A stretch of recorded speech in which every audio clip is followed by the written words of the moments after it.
শুভ সকালের অনেক অনেক শুভেচ্ছা জানিয়ে আজকের ব্লগটা আমি শুরু করলাম।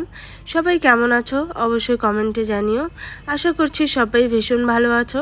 আর কে কোথা থেকে তোমরা আমার ব্লগটা দেখছো অবশ্যই কিন্তু একবার কমেন্ট বক্সে কমেন্টে জানিও। তো আজকের ব্লগটা আমি শুরু করেছি ছাদ থেকে। আর হ্যাঁ, শরীর কিন্তু আমার এখনও ঠিক হয়নি।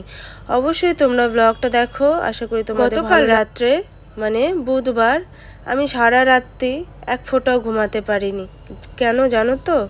সারা রাত্রে আমার ছিল প্রচণ্ড পরিমাণে কাশির জন্য আমি সত্যি কথা এক ফোঁটাও ঘুমাতে পারিনি। সকালবেলা ঘুম থেকে উঠেছিলাম 8:30টায়। উঠে আমি মোটামুটি সকালের যে কাজটুকু সেই কাজটুকুই করেছি, এর বেশি আমি কিছুই করতে পারিনি। স্নান করে গেছিলাম ছাদে জামা কাপড় মেলতে, সেই সময় আমি ফার্স্ট ব্লগটুকু শ্যুট করেছি। আর এখন দেখো ছাদ থেকে এসেই আমি শুয়ে পড়েছি, কারণ আমার শরীর দিচ্ছে না গাইস, আমার শরীর আর চলছে না, তোমাদের কি বলবো।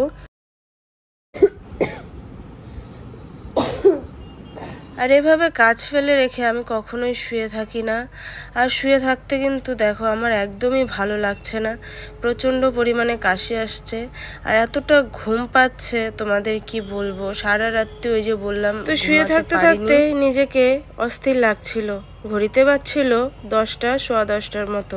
চলে গেলাম রান্নাঘরে, গিয়ে দেখি দেখো বড়মশাই করছে চা। সত্যি কথা বলতে বন্ধুরা, এই ভিন দেশে নিজের যদি শরীর খারাপ হয় দেখার মতো কিন্তু এই স্বামী ছাড়া, বর ছাড়া সত্যি কথা কেউ নেই। যতই শরীর খারাপ হোক যাই হোক, রান্না খাওয়া এইটুকু তো করতে হবে বলো। তো সেই জন্যই দেখো সকালবেলা খুবই সিম্পলের মধ্যে রান্না করেছি শুক্তো, আর করেছি পাতলা করে মুসুরির ডাল, আর শিঙি মাছ নিয়ে এসেছিল, শিঙি মাছ দিয়ে করেছি আলু পেঁয়াজ চচ্চড়ি। খুবই সিম্পলের মধ্যে রান্না করেছি। আর এখানে দেখো ভিডিওটা এমনভাবে আমি এডিট করেছি, ভিডিওটা দেখো সত্যি সত্যি কিভাবে দৌড়াচ্ছে। সত্যি জীবনে যদি এভাবে দৌড়াতে পারতাম না জানি কতটা ভালো হতো, তাই না বলো। রান্না বান্না কমপ্লিট, এখন কাজও মোটামুটি কমপ্লিট, শরীর তো চলছে না। কি দিয়ে খাচ্ছ? আর ডাল, মুসুরির ডাল, তারপরে গুড়া মাছের চচ্চড়ি। গুড়া মাছ না, এটা শিঙি মাছ মিলাইছে। শিঙি মাছের চচ্চড়ি শুধু আলু দিয়ে, এই যে সোনাকেও খাওয়াবো। এদিকে দেখো শুক্তা আছে আর চচ্চড়ি নিয়েছি। সোনা আসো আসো আসো, ওই দেখো খাচ্ছি, ওরও ঠান্ডা লাগছে। আসো আসো, দেখি কার আগে হয়, বাবার নাকি সোনার? কার আগে?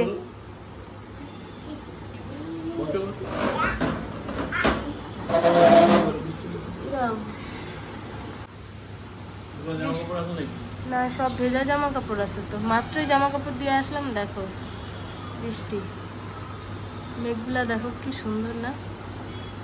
আর খাওয়া দাওয়া কমপ্লিট করে পায়ে একটু বরফ লাগাচ্ছিলাম। মেয়ে কিন্তু শুয়েছিল, ও দৌড়ে আসলো, মা দাও আমি বরফটা লাগিয়ে দিই। শোনা, তুমি বরফ লাগিয়ে দিচ্ছ? দেখি, তুমি বরফ লাগিয়ে দিচ্ছ? আমার সব ব্যথা কমে যাবে আজকেই, বলো শোনা। হ্যাঁ, আরাম লাগছে তো। হাতে পড়ে গেল, ঠান্ডা হয়ে গেছে তোমার হাত তো, দেখো কি অবস্থা। আমাকে বরফ লাগিয়ে দিচ্ছে সোনা, দেখো। আমার মাকে একটা বাটারফ্লাই কভার কিনে দিয়েছিল, অর্ডার করেছিল। কে অর্ডার করেছে? কাকা। কাকা। আসলে কি বলতো, এই কভারটার কথাও কালকেও বলছিল তোমাদেরকে, মানে ওর মানে কাকা, কাকা ও মানে আমার ফোনের একটা কভার দিয়েছে, তো সেই কথাটাই আর কি। ফোনের কভারটা হচ্ছে বাটারফ্লাই কভার, তো সেটা দিয়েছে, সেটাই আর কি বারবার বলছে। কালকেও বলেছিল ভিডিওতে, তো আজকেও দেখো বলছে। আর আজকে দেখো কাকা বুড়িটা নিজে আমাকে বরফ লাগিয়ে দিচ্ছে। ভাবছিলাম আমি লাগাবো। আসলে কি বলো তো, বড়মশাই মেয়ের প্রতি যতটা কেয়ারিং, ঠিক ততটাই আমার প্রতিও কিন্তু কেয়ারিং। ওই এসেছিল বরফটা লাগানোর জন্য, সেই সময় ফোন এসছে, তখন বললো তুমি বরফটা লাগাও, আমি দোকানে যাচ্ছি। আমি এই যে দেখো, তো এখন আমি লাগানোর জন্য বসলাম বরফটা, আর সোনা লাগিয়ে দিচ্ছে।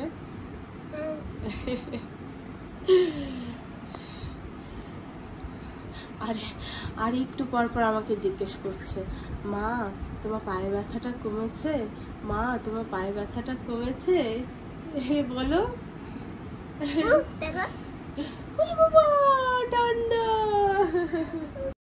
তো কেমন লাগলো ভিডিওটা অবশ্যই কমেন্টে জানিও।